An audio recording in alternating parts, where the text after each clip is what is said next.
Welcome to Civil Prep Hub, your ultimate destination for mastering civil services exams.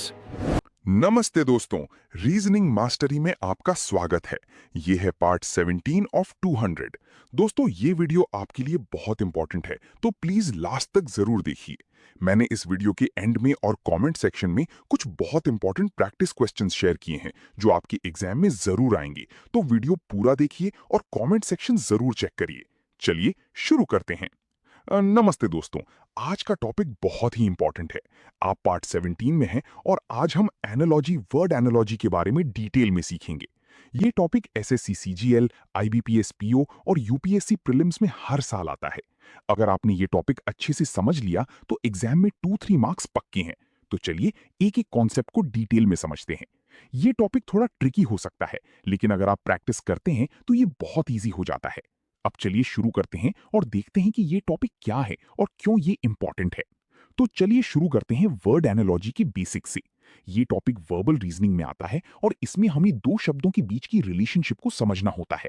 ये relationship अलग अलग तरह की हो सकती है, जैसे कि synonym antonym pairs, cause effect, part whole relationships.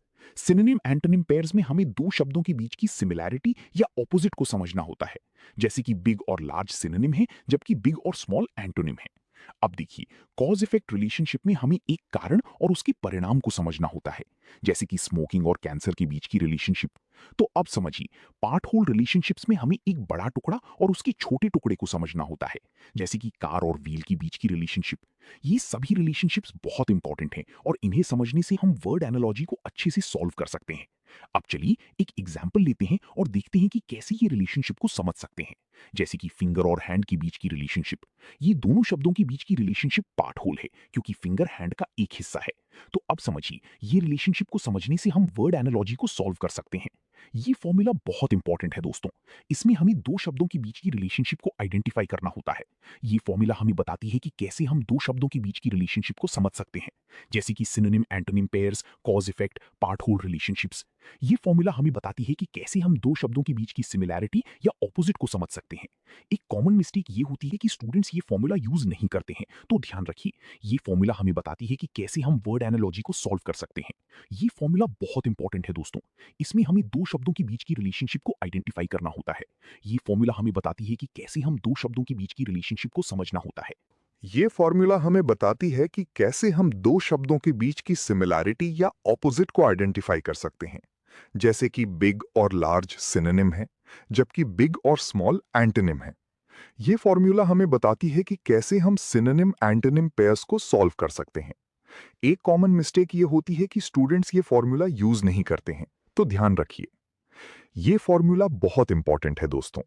इसमें हमें एक कारण और उसके परिणाम को समझना होता है।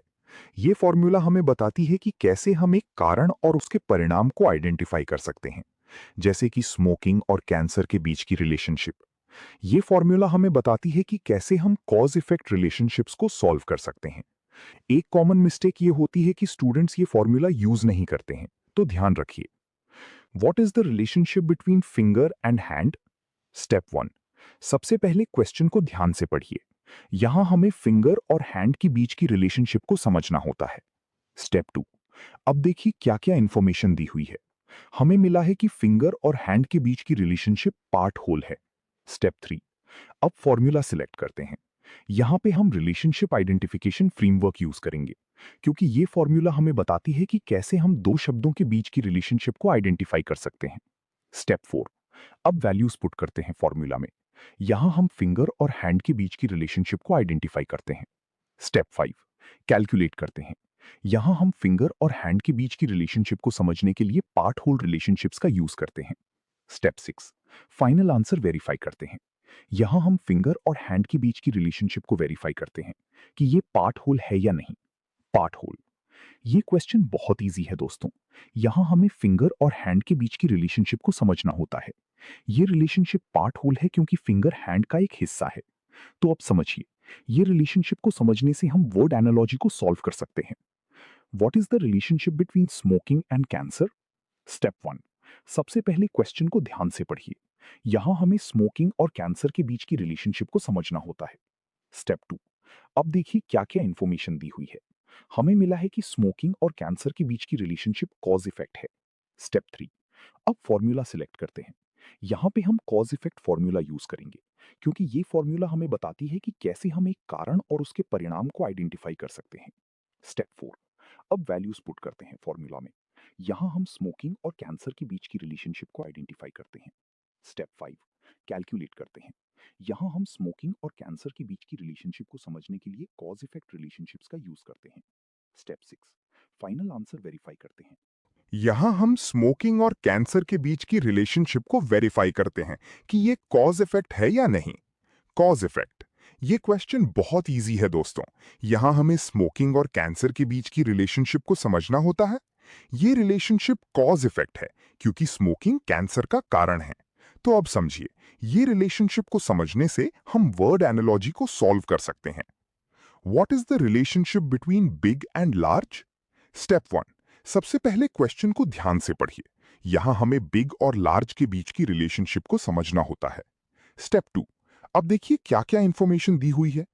हमें मिला है कि बिग और लार्ज के बीच की रिलेशनशिप सिनोनिम एंटोनिम पेयर्स हैं। स्टेप 3, अब फॉर्मूला सिलेक्ट करते हैं। यहां पे हम synonym antonym pairs formula use करेंगे, क्योंकि ये फॉर्मूला हमें बताती है कि कैसे हम दो शब्दों के बीच की सिमिलैरिटी या ऑपोजिट को आइडेंटिफाई कर सकते हैं। स्टेप 4, अब वैल्यूज पुट करते हैं फॉर्मूला में। यहां हम बिग और लार्ज के बीच की रिलेशनशिप को आइडेंटिफाई करते हैं। स्टेप 5, कैलकुलेट करते हैं।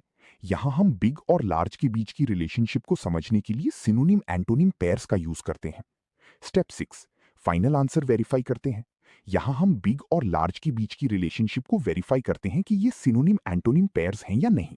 सिनोनिम, ये क्वेश्चन बहुत इजी है दोस्तों। यहां हमें बिग और लार्ज के बीच की रिलेशनशिप को समझना होता है।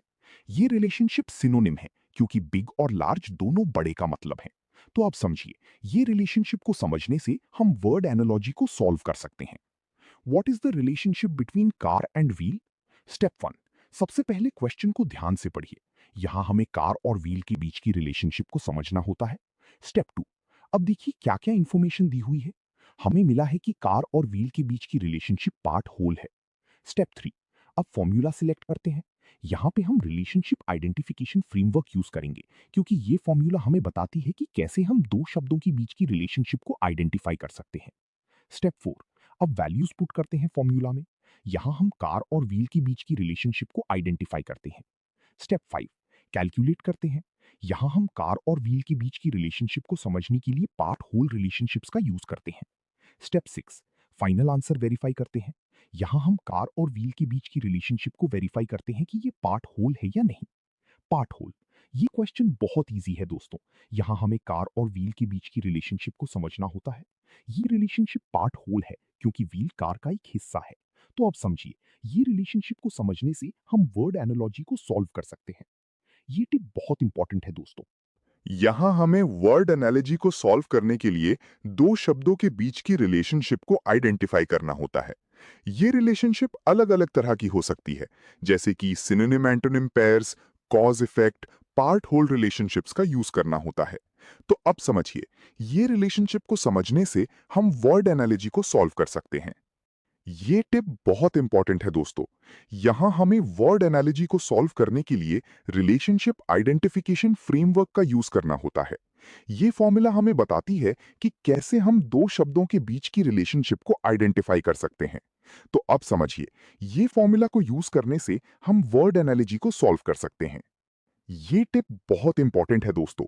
यहां हमें वर्ड एनालॉजी को सॉल्व करने के लिए सिनोनिम एंटोनिम पेयर्स का यूज करना होता है। ये फॉर्मूला हमें बताती है कि कैसे हम दो शब्दों के बीच की सिमिलैरिटी या ऑपोजिट्स को आइडेंटिफाई कर सकते हैं। तो अब समझिए, ये फॉर्मूला को यूज करने से हम वर्ड एनालॉजी को सॉल्व कर सकते हैं। ये टिप बहुत इंपॉर्टेंट है दोस्तों।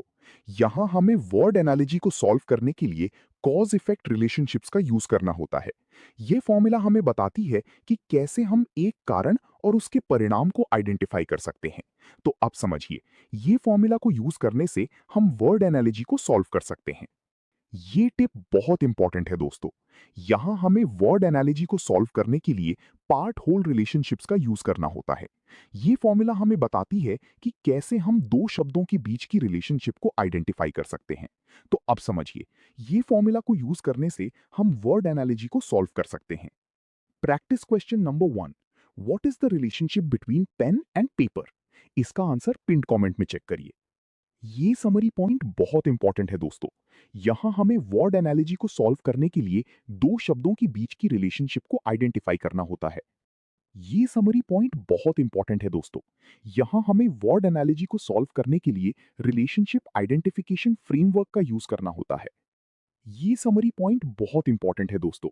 यहां हमें वर्ड एनालॉजी को सॉल्व करने के लिए सिनोनिम एंटोनिम पेयर्स का यूज करना होता है। ये समरी पॉइंट बहुत इंपॉर्टेंट है दोस्तों। यहां हमें वर्ड एनालॉजी को सॉल्व करने के लिए कॉज इफेक्ट रिलेशनशिप्स का यूज करना होता है। ये समरी पॉइंट बहुत इंपॉर्टेंट है दोस्तों। यहां हमें वर्ड एनालॉजी को सॉल्व करने के लिए पार्ट होल रिलेशनशिप्स का यूज करना होता है। ये समरी पॉइंट बहुत इंपॉर्टेंट है दोस्तों। यहां हमें वर्ड एनालॉजी को सॉल्व करने के लिए प्रैक्टिस करना होता है और अपनी स्किल्स को इंप्रूव करना होता है। तो दोस्तों, आज का टॉपिक यहाँ पे कंप्लीट होता है। उम्मीद करता हूँ आपको ये वीडियो हेल्पफुल लगी होगी। दोस्तों, मैंने कमेंट सेक्शन में कुछ बहुत इंपॉर्टेंट प्रैक्टिस क्वेश्चंस शेयर किए हैं जो प्रीवियस ईयर एग्जाम्स में बार बार पूछे गए हैं। प्लीज इन क्वेश्चंस को जरूर सॉल्व करिए और अपना आंसर कमेंट में लिखिए। मैं आपको रिप्लाई करूंगा कि सही है या गलत। अगर ये वीडियो आपको अच्छी लगी तो प्लीज लाइक बटन दबाइए। इससे मुझे मोटिवेशन मिलता है और आपके लिए और अच्छे वीडियोस बनाने में मदद होती है। और अगर आपने अभी तक चैनल सब्सक्राइब नहीं किया है तो अभी करिए और बेल आइकन जरूर दबाइए ताकि हर नई वीडियो की नोटिफिकेशन आपको मिल सके। ये 200 पार्ट्स की कंप्लीट सीरीज है, एक भी वीडियो मत मिस करिए। अगर आपने पूरी सीरीज कंप्लीट कर ली तो एग्जाम में रीजनिंग सेक्शन में फुल मार्क्स पक्के हैं। अपने दोस्तों को भी शेयर करिए जिनको इससे फायदा हो सकता है। मिलते हैं नेक्स्ट वीडियो में पार्ट 18 के साथ। तब तक प्रैक्टिस करते रहिए। जय हिंद।